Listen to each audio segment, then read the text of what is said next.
The sledgehammer of the Big 12 men's basketball race standings schedule has now caught up to Kansas after losing Saturday in Waco.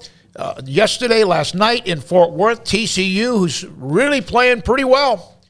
They've now won against, two top 10 teams. They beat Texas Tech, and now they knocked out Kansas, at least last night.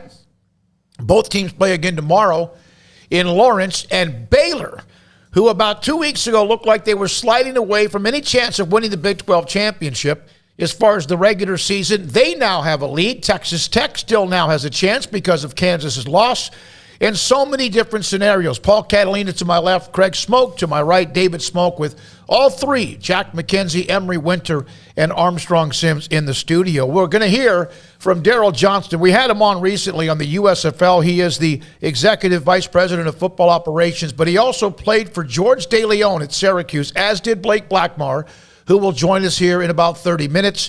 Coach DeLeon, Craig gave me the note yesterday evening, had passed away, former Baylor. He's also been in the NFL. Matt Rule's staff, he passed away yesterday, and the response from former players and those who knew him has been overwhelming. So we'll have DJ, the Moose Johnston here in just a moment to talk about that. Plus many other things. Mac Rhodes today, a college basketball writer. But let's start, and we do need to hit Coach Daryl Johnston at 3:10. Let's start with this.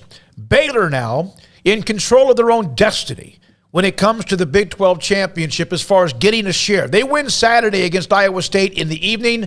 They get at least a piece of it. Kansas still has TCU in Texas, and then Texas Tech plays at Oklahoma State. I didn't see this coming 2 or 3 weeks ago. No, and a couple weeks ago it looked like Kansas was in control, but Baylor had their head above water the whole time, and all it takes is a fortunate schedule bounce here and there, and Baylor rallying and kind of reinventing themselves, beating Kansas and Texas, and now Kansas had 3 games this week. They play again tomorrow night, again against TCU, and then they play again on Saturday against Texas in a game that both those teams are going to want really, really bad. So it's really interesting down the stretch here in the Big 12. Yeah, I mean, pretty shocking. I don't think anybody expected TCU to win that game last night. We all knew that if they were going to knock off Kansas, it was probably going to have to be last night.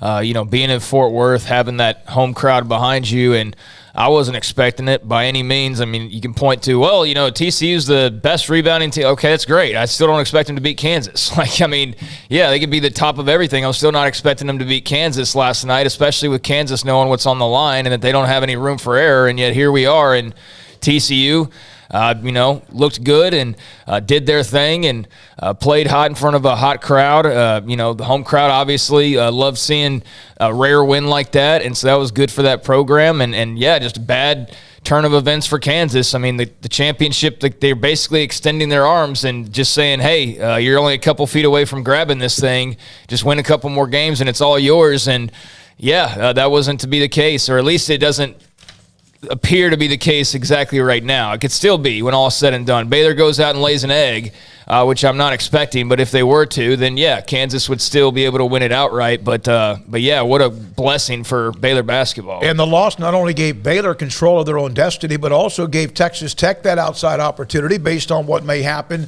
this weekend. They play at Oklahoma State. And Kansas can finish anywhere from outright Big 12 champions of the regular season to third place, based on where they are now, who they are now, and who they have coming up as well. So that was a huge win.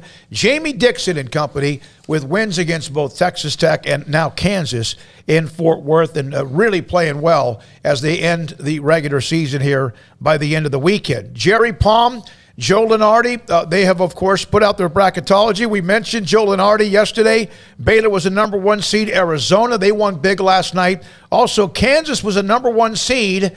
And that most likely will change, and they can still win their last 2. We'll see what happens. In Gonzaga, another number 1 seed. Today, though, updated overnight by Jerry Palm, CBS Sports, his number 1 seeds are Gonzaga, Auburn, Arizona, Baylor, Kansas a 2 seed, Tech is a 3 seed, Purdue was a 3 seed but lost to Wisconsin last night. That was another game that happened.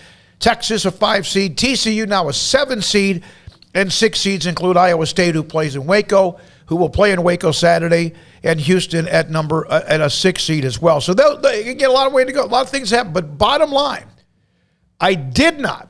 When I think it was the game they lost, not at Kansas, but what am I thinking about here? Who am I thinking about here? I guess that was it. I thought that Baylor probably, it's one of those where you're 2 games behind a couple of different teams. You've already lost to one, and then you've been swept by another team that's right there with you in Texas Tech, and here they are. Well, they put their heads down and got through it. And if anybody wants to correct me if I'm wrong here, but I did go and check this the other day. If Baylor and Kansas are tied, I still think Kansas gets it because Baylor is 0-2 against Tech. Again, that's the first tiebreaker. They get the number 1 seed. Yeah. But as far as a share of the Big 12 championship, yeah, people ask me like, it's co-champ. It's the same thing. It's the exact same thing. I mean, it's not winning it outright, but it's, you'll still have a Big 12 championship trophy. You'll still have regular season champions. You'll be listed with another team potentially. But look, Kansas has got to win both their games too. Baylor has to win a game. So, we were talking yesterday, and there was nobody talking about TCU upsetting Kansas and even talking about this being a subject today. But here we are. So, yeah, I'm not quick to just go ahead and paint the picture like it's finished now because we thought it was finished yesterday, and look where we are. But, yeah, they would be the number 2 seed based on the first tiebreaker, which is the Texas Tech 3 seed. Baylor went 0-2. Kansas went 1-1. Simple as that. Kansas would be the number 1 seed in the tournament. 2 things matter. Getting a share or trying to get a piece of the Big 12 title. And yes, the number 1 seed in the Big 12 tournament helps. But the quarterfinal round matchups next week in Kansas City are going to be insane. And the other thing that matters is where you are as a seed when it comes to the NCAA tournament, because it also could affect where you play, where you're placed, and also, of course, the bracket which you have as well. So that happened last night. And TCU, they were pretty much the team that controlled that game. It got down to 4. Abaji had a chance to hit a 3, didn't happen. TCU hit the free throws down the stretch, dominated the game in a lot of ways. And now Bill Self and the Jayhawks are reeling for who they are with a 2-game losing streak with still a game tomorrow night at home and then Texas as well. Whatever it's or solely in possession of or whatever. I mean, when you go and look at banners from now on, if things play out the way that you would expect them to play out now, Baylor's going to have a conference championship to brag about again for the 2nd year in a row. That's a big deal. Like when you go and read the media guide, it's going to say potentially, 2022 in there. And that's a big deal. That's another championship to add to your treasure chest there. So regardless of how they get it done or how much of a tie there is at the top or whatever, I think for them to go from before last weekend looking like they had probably 0 shot because they'd need so much help and, help just being a Kansas loss, but they'd have to also beat Kansas, which wasn't a guarantee.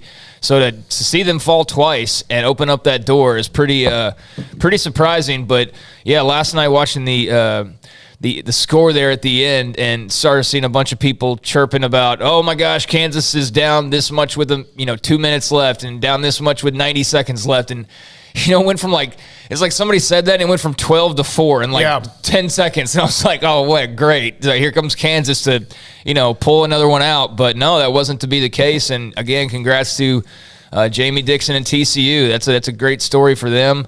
They're a tough team, and that's a big deal for that program, and it's a big deal obviously for other programs as well. And who knew TCU would be throwing an alley-oop to Baylor like that? Based on what is left and who is left, there's a chance that all 6 teams that get in the tournament could end up at least 500 or better in the Big 12, based on the fact TCU has still 2 games left, and Iowa State has Oklahoma State at home, and then Baylor as well.